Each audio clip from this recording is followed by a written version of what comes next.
स्वागत करती हूँ हमारे खास कार्यक्रम दो टूक में। बद्रीनाथ धाम सिर्फ एक मंदिर नहीं बल्कि देश दुनिया के करोड़ों सनातनी भाई बहनों की अटूट आस्था का पावन केंद्र है। एक श्रद्धालु जब अपनी गाढ़ी कमाई का एक हिस्सा बाबा के चरणों में अर्पित करता है तो वो सिर्फ धन नहीं अपनी श्रद्धा को भी सौंपता है। लेकिन आज उसी श्रद्धा पर, उसी दान पर सबसे बड़ा प्रहार हुआ है। बद्रीनाथ दान हेराफेरी मामले में 18 पन्नों की विभागीय जांच रिपोर्ट मुख्य कार्याधिकारी को सौंप दी गई है और इस रिपोर्ट के अंदर जो खुलासे हुए हैं उसने पूरे तंत्र को झकझोर कर रख दिया है। सूत्रों के मुताबिक आरोपी कर्मचारी ने एक या दो बार नहीं बल्कि कई बार भगवान के चढ़ावे में सेंध लगाई हेराफेरी की है। लेकिन हैरान कर देने वाली बात देखिए, मंदिर प्रशासन को सिर्फ 14 दिन पहले तक की ही फुटेज मिल पाई है। सवाल ये उठता है कि क्या ये सिर्फ एक लापरवाही है या फिर सबूतों को मिटाने की कोई बड़ी साजिश। ये संवेदनशील मुद्दा तब चर्चा में आ जाता है जब जांच भी जारी हो और सियासी बयानबाजी भी, आरोप और प्रत्यारोपों का सिलसिला भी थमा नहीं है। दो टूक में इन्हीं पर करेंगे हम चर्चा, लेकिन पहले बयान आपको सुनाते हैं। इस व्यक्ति के खिलाफ शिकायत थी, उसी के निजी सचिव के खिलाफ शिकायत थी और बीकेटीसी अध्यक्ष खुद ही समिति गठित करते हैं, खुद ही एसआईटी गठित करते हैं। अब रिपोर्ट आई है, सुझावों की बात हो रही है। इतना बड़ा चढ़ावा चोरी हो गई, करोड़ों हिंदुओं की आस्था के साथ खिलवाड़ हो गया, सनातन धर्म के विरुद्ध कुकृत्य हो गया।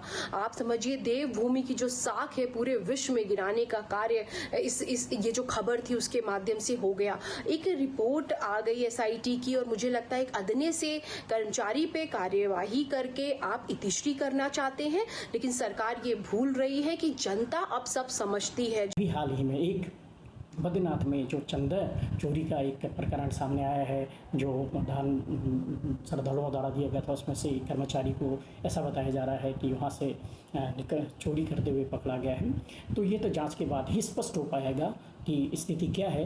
लेकिन फिर भी जिस तरह से इस तरह की गतिविधियाँ और ये प्रकरण सामने आ रहे हैं, उससे न केवल सरकार और मंदिर समिति की छवि धूमिल हो रही है, बल्कि करोड़ों जो हिंदू श्रद्धालु हैं, आस्थावान हैं, उनकी भावनाएं भी आहत हो रही हैं। तो हमारा सरकार से और मंदिर समिति से आग्रह है कि एक निष्पक्ष जांच हो और ये जांच जल्दी हो और इस जांच को सार्वजनिक भी किया जाए।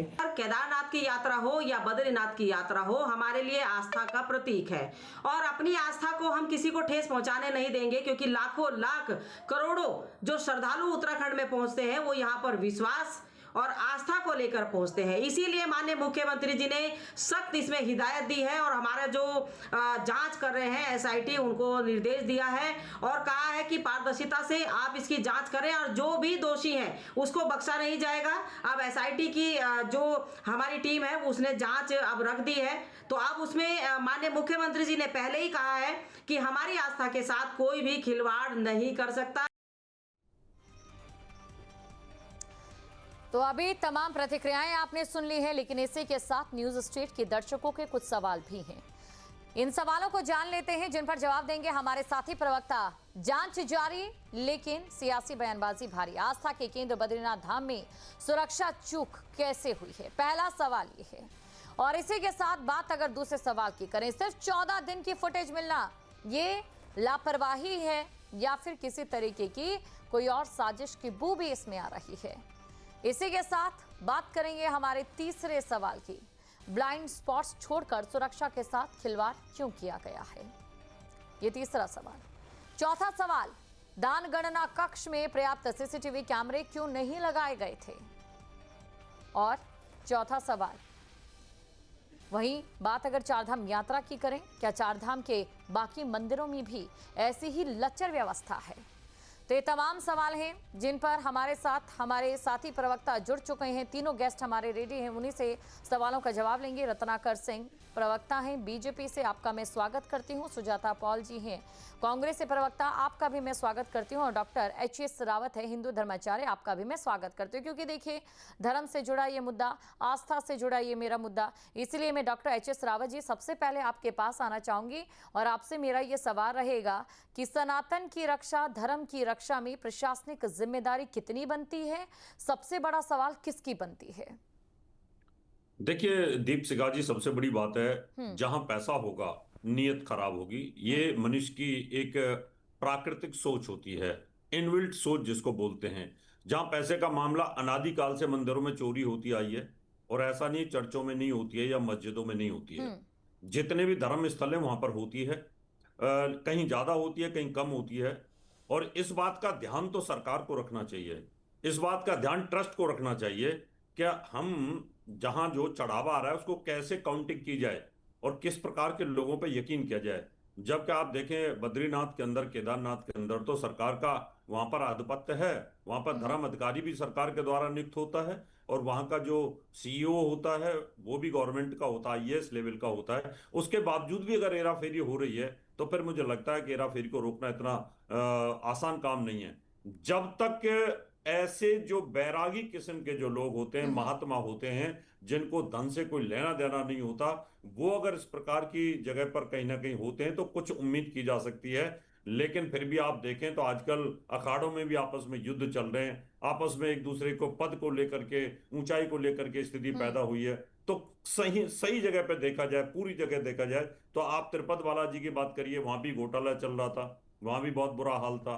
अभी आप देखें अपना बरसाने के अंदर राधा रानी का मंदिर है, वहां भी घोटाला चल रहा था। और आप देखें तो कितना बुरा हाल है बिहारी जी के मंदिर में, वहां भी स्थिति खराब है। आपको वीआईपी दर्शन कराने के लिए वहां पर जैसे सिनेमा हॉल में ब्लैक की टिकट हुआ करती थी, कभी ऐसे टिकटें मिल जाती हैं, ऐसे पैसे दो और दर्शन करने के लिए चलाइए। तो करप्शन तो हर जगह चल रहा है, तो कंट्रोल करने की सरकार को कम से कम ऐसी कोई नीति बनानी चाहिए जिससे इस करप्शन को रोका जाए, और जो हेरा फेरी हो रही है इसको चलिए, रोका यानी जाए। कि कोई ऐसी नीति यहाँ पर बननी चाहिए जिससे ऐसे मामले कम आए। सुजाता पॉल जी भी हैं हमारे साथ, कांग्रेस से प्रवक्ता। आपसे मैं समझना चाहूंगी, देखिए जांच भी जारी है, लेकिन कांग्रेस की बयानबाजी भी बहुत ज्यादा तेज है। इस बयानबाजी के पीछे क्या मंशा सिर्फ और सिर्फ जनता का भरोसा जीतना है, या वाकई कोई ऐसी साजिश है जो छुपाई जा रही है बीजेपी की ओर से? देखिए, सीधी सी बात यह है कि जिस वक्त गलत होता है उस विषय पर सरकार को पारदर्शी तरीके से कार्रवाई करनी चाहिए। मगर क्या सरकार कार्रवाई कर रही है? आपने देखा कि राम मंदिर में इतनी बड़ी चोरी की बात जब आई, तब 5 जून से इनको जुलाई का महीना मतलब 1 महीना निकल गया, तब जाकर कोई कार्रवाई शुरू हुई पारदर्शिता और जवाबदेही को लेकर। अगर आप आस्था पर चोट कर रहे हैं तो ये सवाल उठने लाजमी है, क्योंकि जब हम बात कर रहे हैं 4 धामों की, तो ये हमारी आर्थिकी की रीढ़ की हड्डी है, और उत्तराखंड के लिए ये महत्वपूर्ण है कि हर भक्त को जो उनकी आस्था है, उस आस्था पर कायम रहने का एक अधिकार जो है वो बना रहे। लेकिन अगर हम उनकी आस्था पर चोट करेंगे, अगर उनके विश्वास पर विश्वासघात का तंज लगा देंगे, तो क्या ये जरूरी नहीं हो जाता कि सरकार से कोई सवाल पूछे? और सरकार के लोग यहाँ पे बैठे हैं, और आपने देखा कि किस तरह से मामले को दबाने की कोशिश करी गई। इसके पहले केदारनाथ के सोने की चोरी के समय पर भी हमने यही देखा। ये कहा गया जब सोना लगाया गया कि अरे कोई दानी है जिसने दिया है, और उस व्यक्ति के बारे में हम बता नहीं सकते, चलिए नहीं बता सकते, लेकिन तब कहा गया 230 किलो सोना आया। जब वो सोना पीतल में बदल गया, तब इन्होंने कहा नहीं, हमने तो सोने का पानी चढ़ाया था। तो अगर आप उससे शुरू करते हैं, 4 धाम यात्रा के लिए जो भीड़ आती है हमारे यहाँ, वो भीड़ नहीं है, वो प्रभु के पास आती है, अपने दुखों को, अपने दर्द को लेकर भगवान के दर्शन करने आती है। तो ये जिम्मेदारी होती है सबसे पहले सरकार की, और जो लोकतंत्र में विपक्ष की भूमिका है, उस विपक्ष की भूमिका को निभाते हुए न केवल कांग्रेस पार्टी, चलिए, तो यानी कि कांग्रेस पार्टी अपनी विपक्ष की भूमिका निभा रही है। रत्नाकर सिंह जी से इन्हीं सवालों का जवाब ले लेते हैं। रत्नाकर जी, अभी कई आरोप यहाँ पर लगाए हैं सुजाता जी ने, तो आपसे मेरा ये सवाल रहेगा कि यहाँ पर सरकार की जवाबदेही क्या है? देखिए दीपशिखा जी, जैसे ही मामला संज्ञान में आया, निश्चित रूप से 4 सदस्यीय जो है एसआईटी टीम गठित किया गया, और एसआईटी टीम ने जो है अपना रिपोर्ट भी आज सबमिट कर दी है, और विस्तृत जांच का ब्यौरा भी उन्होंने दिया है, और ब्यौरे में बहुत सारे सुझाव भी दिए गए हैं। और जो मुख्य आरोपी है प्रमोद नौटियाल, उसके खिलाफ एफआईआर भी दर्ज कर दिया गया है। तो निश्चित रूप से भारतीय जनता पार्टी की सरकार में इस तरह से कहीं भी जहाँ पे करोड़ों हिंदुओं की आस्था को आहत करने का कोई प्रयत्न करेगा तो हम उसको छोड़ेंगे नहीं। आपने देखा कि राम मंदिर की ही बात कर लें तो वहां पे भी जिस दिन से मामला संज्ञान में आया, और अभी कांग्रेस की प्रवक्ता कह रही थी कि कार्रवाई नहीं हो रही है, डे 1 से मतलब 6 जून से जब मामला संज्ञान में आया उसके तुरंत जो है वहां पे मुख्यमंत्री जी ने एसआईटी का गठन किया और जांच जो है 15 दिन का वक्त मांगा और 15 दिन में किस तरह से जो है प्रत्यक्ष रूप से जो लोग इन्वॉल्व थे उनको गिरफ्तार करने का काम किया गया और 15 दिन का एक्सटेंशन भी दिया गया ताकि और लोग जो इन्वॉल्व हैं और जिस तरह से घटनाओं को ये अंजाम दे रहे थे उसकी बारीकियों में पहुंचे। निश्चित रूप से सरकार पूरी तरह से संजीदा है और कार्रवाई किसी भी व्यक्ति को जो इस पूरे घटनाक्रम में इन्वॉल्व है, जो दोषी हैं, उनको सलाखों के पीछे डालने का काम जरूर हम करेंगे। और देखिए दूसरी बात ये मैं कहना चाहूंगा, जहां तक अभी हमारे रावत साहब जो कह रहे थे कि एक ऐसी नीति होनी चाहिए, निश्चित रूप से देखिए कहीं ना कहीं कुछ लुप्स हैं जिसकी वजह से जो है इस तरह की घटनाएं हो रही हैं। कौन से नुक्स है सर वो? हाँ मैं आपको बोल रहा हूँ जी। जैसे कि अभी इस पूरे घटनाक्रम में जो एसआईटी ने ब्यौरा दिया है, जांच का ब्यौरा, उसमें एसआईटी ने सुझाव दिए हैं, कुछ सुझाव भी दिए हैं। सुझाव ये दिए हैं कि दान गिनती कक्ष में वहां पे सीसीटीवी कैमरा जो है वो बढ़ाया जाए, नंबर ऑफ सीसीटीवी कैमरास का बढ़ाया जाए, ब्लाइंड स्पॉट्स है वहां पे भी कैमरे की व्यवस्था की जाए। और उसी तरह से सुझाव जैसे अभी राम मंदिर में भी जो घटना हुई थी उस घटना के अंतर्गत वहां पे भी देखिए किस तरह से बदलाव किए जा रहे हैं। वहां पे एक सीईओ की नियुक्ति की जा रही है जो मुख्य कार्यकारी अधिकारी देखिए कांग्रेस का रत्नाकर जी, कांग्रेस का ये आरोप है कि बड़ी मछलियों को बचाया जा रहा है, छोटी मछलियों को फंसाया जा रहा है। बार बार ये कांग्रेस कह रही है और नजर भी आ रहा है क्या बीजेपी के पास इसको लेकर क्या कोई जवाब है कांग्रेस के लिए? देखिए कांग्रेस का काम है आरोप लगाना और उनको क्या है आरोप लगा करके उनके लिए तो बड़ी मछली छोटी मछली सब योगी जी और मोदी जी हैं। तो उनके अगर बात से अगर हम लोग चलेंगे तो निश्चित रूप से हम जो है जो मेन एक्यूज्ड हैं उनके पास कभी पहुंच ही नहीं पाएंगे। हम तो राजनीति में ही फंसे रहेंगे। लेकिन हमने जो प्रावधान किया, हमने जो पहले तो एसआईटी का गठन हमने किया, तभी भी इन लोगों ने बहुत सारे ऑब्जेक्शन उठाए कि एसआईटी निष्पक्ष जांच नहीं कर सकती। लेकिन देखा आपने एसआईटी जो रिपोर्ट दिया उसमें किस तरह से साक्ष्यों को प्रस्तुत किया गया और एफआईआर दर्ज किया गया, उनके खिलाफ कार्रवाई की गई। तो विपक्ष की बातों को हम सुनते हैं वो अलग मसला है। मसला ये है कि जहां पे भी ऐसे लोग इन्वॉल्व हैं जो दोषी हैं उनको पकड़ना और सिस्टम को दुरुस्त करना। सिस्टम को दुरुस्त, तो चलिए सिस्टम को दुरुस्त करने का काम किया जा रहा है। सुजाता जी के पास चलते हैं। सुजाता जी, बीजेपी कह रहे हैं कि जो एक सरकार का फर्ज है, जैसा भी आपने बताया कि विपक्ष का फर्ज है सवाल उठाना, वैसे सरकार का जो फर्ज है वो सरकार अपना पूरा कर रही है, तो इसमें आपत्ति क्या है? बीजेपी बार बार ये कह रही, चाहे यूपी की बात करूं, उत्तराखंड की बात करूं, जो बयान दिए जा रहे हैं वो बयान सिर्फ आने वाले चुनावों को या फिर राजनीतिक रूप में पेश किए जा रहे हैं। दीपशिखा जी, पहली बात हम ये समझ लेते हैं कि ये जो आरोप भाजपा लगाती है और जिस तरह से अहंकार दिखाती है कि नहीं जी हम जो कर रहे हैं हम कर रहे हैं, हमारे को कोई सवाल नहीं उठाएगा। मैं उत्तराखंड से आ रही हूँ, मैं उत्तराखंड की हूँ। अगर मैं उत्तराखंड की हूँ तो यहाँ कोई भी कभी भी सरकार रहे, लेकिन जो देवभूमि है, देवभूमि में जो 4 धाम यात्रा है उसके लिए कार्य करना उस सरकार का काम होता है। तो इसमें ये जो जिस तरह के आरोप शायद उत्तर प्रदेश में लगाते हैं ये लगाएंगे तो ये इससे बड़ी बेवकूफी नहीं हो सकती। दूसरी बात, अगर हम बात कर रहे हैं बद्रीनाथ धाम की, तो बाबा भगवान बद्री के विशाल के यहाँ जब लोग आ रहे हैं और इतनी बड़ी चोरी हुई है, तो आप ही मुझे बता दीजिए एक पीए लेवल के व्यक्ति के ऊपर आप कार्रवाई कर रहे हैं, इसका मतलब है कि आपने जवाबदेही तय नहीं करी है। क्यों? क्योंकि जो हेमंत द्विवेदी हैं, जिनको बद्री केदार मंदिर समिति का अध्यक्ष बनाया गया है, पूर्व में जो भाजपा के ही द्वारा बनाए गए बद्री केदार मंदिर समिति के अध्यक्ष थे अजेंद्र अजय जी, उन्होंने भी कई बार सवाल उठाए हैं उन पर। वो अभी तो हटे हैं कुछ समय पहले। तो पहली बात तो ये। दूसरी बात ये कि जो हेमंत द्विवेदी जी है उनका कोई लेना देना नहीं है उत्तराखंड से, और उनको मुख्यमंत्री पुष्कर सिंह धामी ने बद्री केदार मंदिर समिति का अध्यक्ष क्यों बनाया, इस पर पहले से सवाल उठाए जा रहे हैं। तो निश्चित तौर पर मुख्यमंत्री पुष्कर सिंह धामी उन्हें बचाने की पूरी कोशिश करेंगे क्योंकि उनके द्वारा बनाए गए। लेकिन अगर मैं बद्री केदार मंदिर समिति की बात करूं तो ये केवल एक मामला नहीं है, ये आस्था से जुड़ा मामला है और भगवान पुरुषोत्तम। चलिए डॉक्टर एच.एस. रावत जी से पूछ लेते हैं। Doctor HS. रावत जी, आप बताइए कांग्रेस की ओर से जो आरोप लगाए जा रहे हैं वो यहाँ पर कितने सही और कितने गलत है? मेरा सवाल आपसे इसलिए भी अहम हो जाता है क्योंकि मैं ये आपसे समझना चाहती हूँ कि क्या अब धर्म और राजनीति की दूरी बेहद कम होती जा रही है बयानबाजी के साथ? दीपशिखा जी, देखिए सुजाता जी ने अपनी बात तो बड़े अच्छे से रखी है, अच्छी प्रवक्ता है, अच्छा बोलती हैं। ये उन्हें कांग्रेस को बचाव और बीजेपी पे आक्रमण करने की नीति उन्होंने ठीक रखी है। लेकिन मैं इनसे एक प्रश्न पूछना चाहता हूं, अगर सुजाता जी उस वहां बद्री विशाल बोर्ड की चेयरमैन होती और फिर चोरी होती, तो क्या एफआईआर इनके खिलाफ होती? जबकि इनका कोई हाथ नहीं है वहां पर, साफ सुथरी तरीके से ये काम कर रही थी वहां पर और बहुत अच्छे से काम कर रही थी। लेकिन नीचे के लोगों ने वहां पर हेराफेरी की, चोरी करी, धन की चोरी करी। और फिर मैं कहूं कि नहीं सुजाता जी को अरेस्ट करो, इन पे एफआईआर करो, तो मुझे लगता है कि मैं पागल हूं।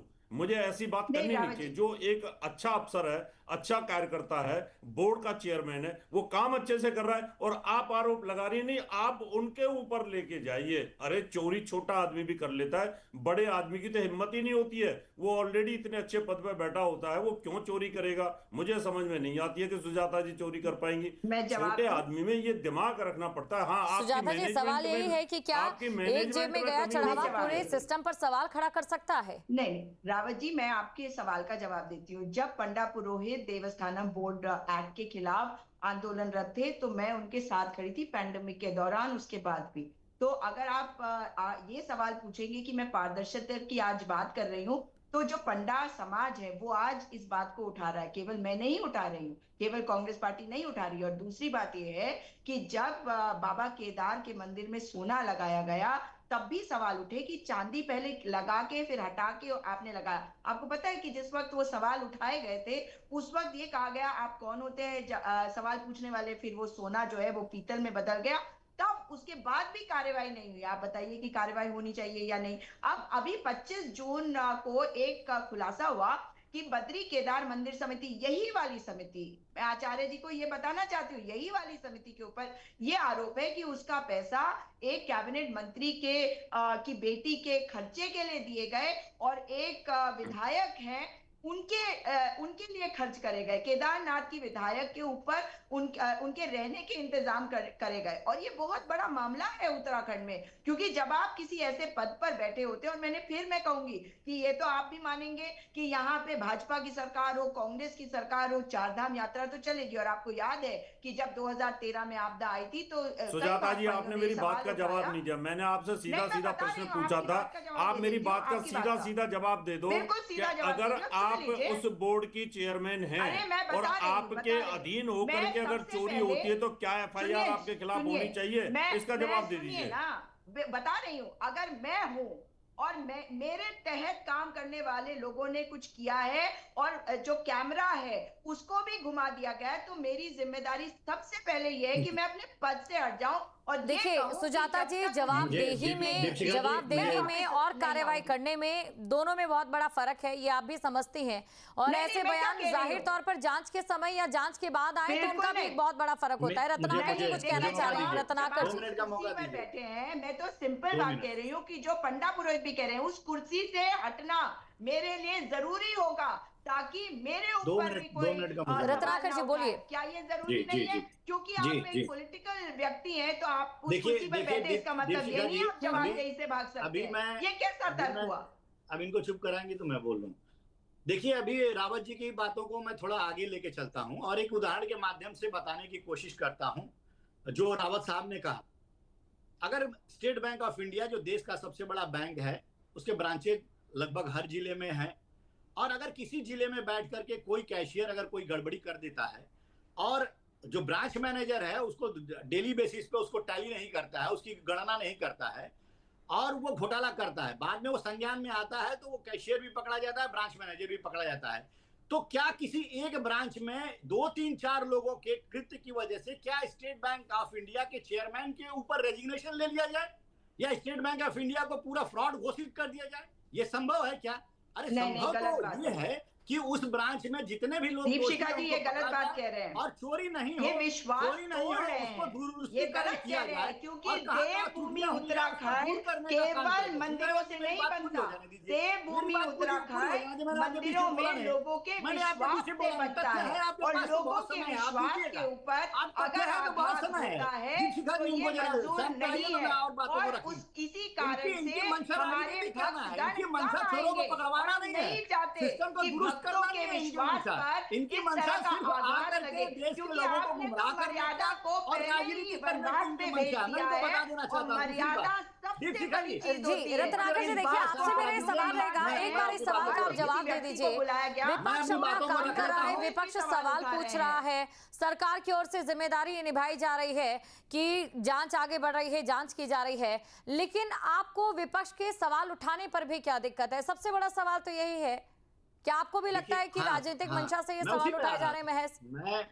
मैं अपनी बातों को रख के उसी पे आ रहा था। विपक्ष की भूमिका बहुत महत्वपूर्ण होती है लोकतंत्र में। विपक्ष जो रहना और सवाल पूछना ये लोकतंत्र की खूबसूरती है। हम कहाँ मना कर रहे हैं, करिए सवाल, लेकिन क्या विपक्ष जो है अपनी जिम्मेदारियों का निर्वहन कर रहा है? क्या विपक्ष देश की जनता को गुमराह करने का काम नहीं कर रहा है? आपने देखा कि राम मंदिर में नहीं, इसमें गुमराह करने की कैसे बात है? अब इनको चुप कराइए तो मैं अपनी बातों नहीं, एक सेकेंड आप मुझे ये समझाइए ना। मैं सुजाता जी बस एक मिनट, उसके बाद मैं आपके पास लौट रही हूँ। रत्नाकर जी जल्दी कुछ सेकंड में अपनी बात खत्म कीजिए। आरोप नहीं लगाए थे, किसी और ने आरोप लगाए और चर्चा होती है कि चोरी हुई है, तो आप बोलिए, ये माना जा रहा है कि देखिए बिल्कुल ऐसे तो ये डिबेट नहीं चलेगी।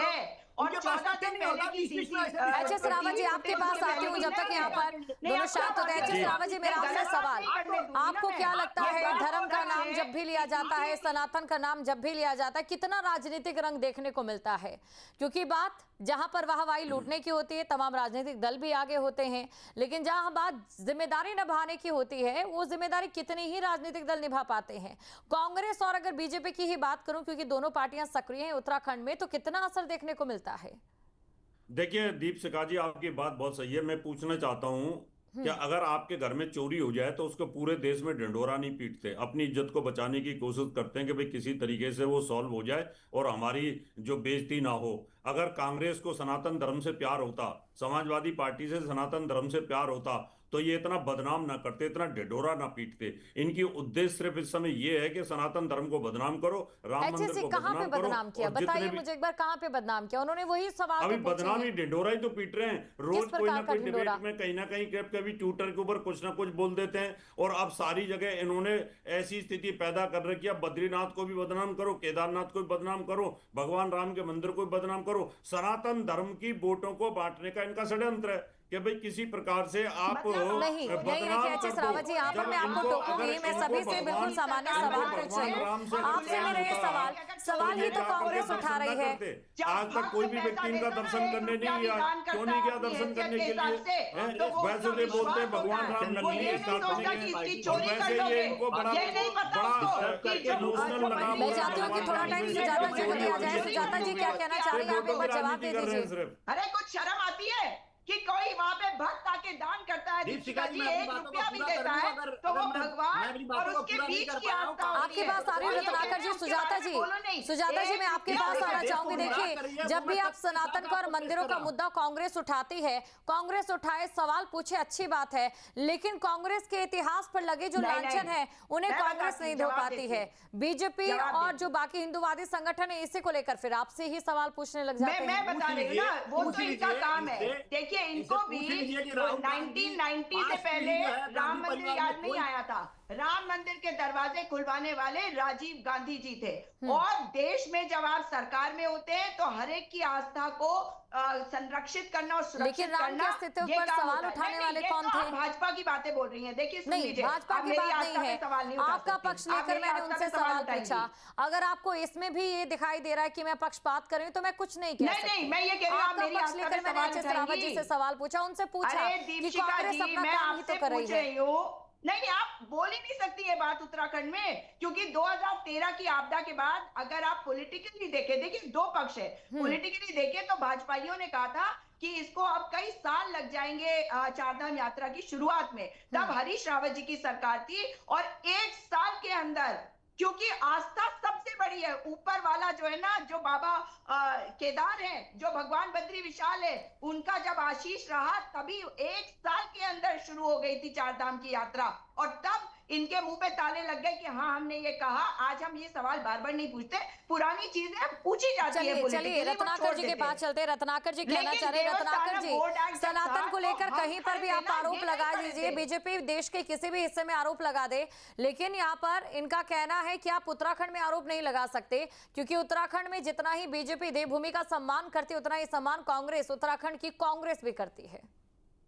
पहली बात तो दीप शिखा जी, देखिए मैं एक जिम्मेदार प्रवक्ता हूं और मेरी बातों को पूरी तरह से जाना चाहिए और सिंगल विंडो में जाना चाहिए। मैं जब बोल रहा हूं तो आप डबल विंडो में लगा के इनकी बातों को और मेरी ये भी बोलना शुरू कर रही है और मेरी बातें भी पूरी नहीं जा रही है, और ये जब बोलना शुरू कर रही है तो सिंगल। चलिए बोलिए रत्नाकर जी, आपका समय बर्बाद हो जाएगा। जी रत्नाकर जी बोलिए। जी बिल्कुल, देखिए अभी कांग्रेस जो है, देखिए किस तरह से कालनेमी की भूमिका में रहती है। आज ये ताला खुलवाने की बात कह रहे हैं, ये लोग वही है जो राम को काल्पनिक बताने में कोई कसर नहीं छोड़ा। सुप्रीम कोर्ट में भी जाकर के राम को काल्पनिक बताने की बात करें। और मैं बात कहना चाहूंगा कि देखिए कहीं ना कहीं विपक्ष की भूमिका के बारे में मैं कह रहा था कि विपक्ष की भूमिका बहुत ही जिम्मेदारी पूर्वक होनी चाहिए। आज आप देश की जनता को गुमराह करने का काम कर रहे हैं और राम की वस्तुएं जो चोरी भी नहीं हुई है, रोज ट्विटर पे और वीडियो के माध्यम से आप लोग कह रहे हैं कि स्वर्ण जड़ित रामचरितमानस जो है वो गायब हो चुका है, काक भुषुंडी गायब हो चुका है, चरण पादुका गायब हो चुका है, कई किलो चांदी गायब हो चुका है। सारी चीजों को तो राम मंदिर ट्रस्ट ने साक्ष्य लाकर प्रस्तुत कर दिया, कहीं कुछ गायब नहीं हुआ है। लेकिन विपक्ष को अपनी जिम्मेदारी ये समझना चाहिए कि भाई आप जो कह रहे हैं उसमें उसकी सत्यता होनी चाहिए, झूठ का और भ्रम फैलाने का काम नहीं करना चाहिए। दूसरी सबसे महत्वपूर्ण बात कहना चाहता हूं, ये लोग आपदा में अवसर खोजते हैं। कैसे खोजते हैं मैं बता देता हूं। देखिए इनकी 4 पीढ़ियां गांधी परिवार की, कोई भी राम मंदिर में अभी तक गया नहीं है। लेकिन जब राम मंदिर में इस तरह का आरोप लगा गया, जहां पे चंदे की चढ़ावा का घोटाला हुआ है, उस समय ये लोग कभी नहीं जाएंगे राम मंदिर। पूछ लीजिए राहुल गांधी अभी तक राम मंदिर गए हैं क्या? लेकिन जब इस तरह की आपदा में अवसर राजनीतिक तलाशने के लिए इनकी पूरी टीम राम मंदिर पहुंच जाएगी और वहां जाकर। चलिए, यानी कि आपका ये मानना है कि कांग्रेस की आस्था दिखावा है, कांग्रेस का ये मानना है कि बीजेपी की आस्था दिखावा है, लेकिन हिंदू धर्मगुरु कुछ और कहते हैं, जनता कुछ और सोचती है। आप तीनों का शुक्रिया, आप तीनों हमारे साथ जुड़े। और जनता क्या सोचती है ये तब पता चलेगा जब चुनाव होगा, ये तब पता चलेगा जब जनता उस पार्टी पर, उस शख्सियत पर भरोसा जताएगी जिसके मन में तमाम तरीके की आस्था को लेकर, सनातन को लेकर जो चीजें जनता के समकक्ष चलेगी। 2 टूक में फिलहाल के लिए इतना ही, मुझे दें इजाजत। आपके मोबाइल पर तुरंत आएगी ब्रेकिंग न्यूज, स्क्रीन पर सबसे पहले दिखेगी बड़ी खबर, देश दुनिया की हर खबर एक जगह। अब आपके मोबाइल पर तुरंत फटाफट इंस्टॉल कीजिए न्यूज नेशन ऐप और रखिए खुद को अपडेट।